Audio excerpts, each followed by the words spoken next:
On this episode of Rock Rods, we're going to show you how to fix a hole in your tire.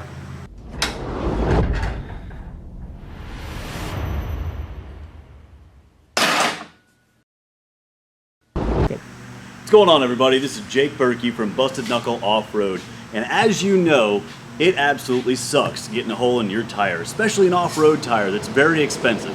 You can't plug it with patches, you can't plug it with plugs. You try to, but it all leaks out. Your tire keeps on going flat. You bring it down to the local shop and they won't touch it. Well, today we're going to teach you how to do it yourself. Alright, so here's a quick video tutorial on what we're going to do to this tire. So this tire has sustained some pretty good cuts in it. If you look, I mean, that's 3 fingers right there you can put right in there. There's another one right there. There's another one with 3. I mean, easily put 4 fingers inside there. So these are pretty serious cuts in this trap here. And we're going to take you through the process on how to fix this with our new cold vulcanizing compound. So basically, you just get a grinder, and this grinder right here has a wheel on it that's specifically designed for cutting tires. Works really well, and you just basically grind the tire out so that there's no sharp edges. Basically, you're just cleaning it up so that there's no place for that to propagate and keep on going. Kind of like what you do if you've got a crack in a frame where you drill 2 holes. You're just basically rounding it out on both sides. Now that we have that done, we did that inside and outside, we'll go through how to fix the tire. So the kit's going to come with, you've got 2 parts, kind of like a JB Weld, but it's really, really thick. And then it's got a primer that comes with it too. This is the 300 gram, this is the smaller kit. We've repaired, I'd probably say 10 different holes in tires so far with this stuff. It works really well and it goes a long ways. So if you've got really big tires and with a really big hole, you might want to get the bigger kit, but this stuff right here should fix most of your trail repairs. The first step we're going to do is take this primer and put it on the tire so that we can get nice bondage between our 2-part compound. So the next step is just basically to put the primer on the tire, and I'm just using this light right here to kind of show you guys. We just ground it out and put the primer all the way around. Once you've done that to all your repairs, you're ready to go. Now these ones are pretty severe, so we went ahead and cleaned up the inside. And if you look right here, we went ahead and did a little patch on the inside. So what we're going to do is take this vulcanizing compound and we're going to sandwich the tire with vulcanizing compound on either side. For small holes like this one right here, that you can get a finger or 2 in there, probably 2 fingers if you pushed, it's fine. Just do it on the outside. If you want to be extra secure, do it on both sides, especially for this big stuff. Alright, so the next part is you've got to take equal amounts of the black stuff and the brown stuff, just like JB Weld, and we're going to ring off equal amounts. He's got some pretty big holes, so we're going to do 2 big chunks of it, rip them off, then we got to knead them up until it's uniformly black. You'll see that these parts are, you know, mixing together, and then eventually it'll mix all to the point where it changes color all black, and we'll start putting on the tire. All right, so you knead this stuff up with your fingers and keep on kneading until you get all that color black. It's going to be sticky, sticking to your fingers and everything, but here in a minute it'll start sticking to itself instead of your fingers. And once that happens, it's ready to go on. Starting to pull off. Yep. Once you've kneaded it up a lot, it'll all start to stick together, and you end up with this clump of rubber. It looks just like this right here.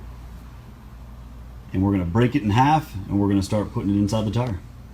Alright, so you can see we're just taking the putty and just pushing it on top of the repair.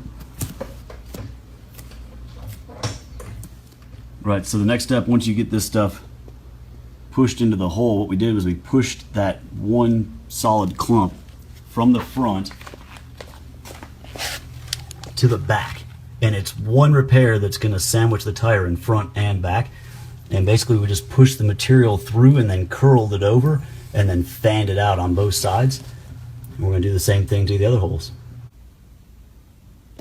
So this is what the repair looks like once it's all said and done. You can see this stuff is hard. I mean, it's just as hard as the tire, probably maybe harder than the tire sitting next to it, but it gets so hard.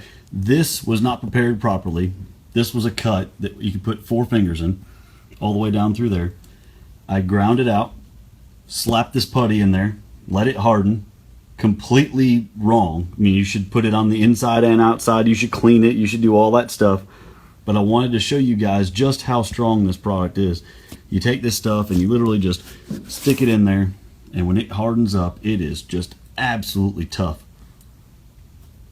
It's been sealing and holding on for about 6 weeks now of absolute thrashings here on the Riot Buggy, and you can get it right online from bustedknuckleoffroad.com, and we'll put the link right there. You'll be able to click on it and check it out, but this stuff right here is heaven sent. Get you some. So when you get this product, it's going to come with a sheet that's got instructions on it. There's a minimum cure temperature of 60 degrees. It's got to be hotter than that or else the product will not kick off. Now it takes 24 hours for the repair to be hard enough for you to put it back on the wheel and actually put air in it and air it back up. Now there's guys out there that are actually doing it faster than that for UTV and lightweight use. But you can repair any type of hole and you do not have to worry about this stuff coming out. We have beat this stuff with 850 horsepower and it will not come out of the side of the tire. I'm telling you, we have done crazy stuff and not had that problem. That Trep that you saw in the video, it is still wheeling to this day and does not have any problems with any of the repairs. So don't have to worry about it coming out. You can fix stuff from UTVs, rock crawlers, rock bouncers, pretty much anything that's off-road. We've sold it to guys who are using it on tractor tires, and it works great for all those different scenarios. Now, this kit isn't a one-use kit. Like, it's not that you're gonna pay the money and repair one tire. This kit right here will repair 10 to 15 cuts the size of your palm when you get them all ground out. So this stuff goes a long ways, and it's going to help you in the long run save a bunch of money. Don't forget, go to bustedknuckleoffroad.com to get your tire vulcanizing kit. We have everything you need to make the repair, including these grinder wheels that work great for making that repair. Also, if you're on YouTube and you're watching this, make sure you give us a thumbs up on this video and go down into the comments and tell us what type of tire that you would repair using our compound, because when we get to 10,000 views, we're going to send somebody a kit. Also, if you'd like to check out some of our older Rock Rods tech videos, they're right over here. And as always, thanks for watching.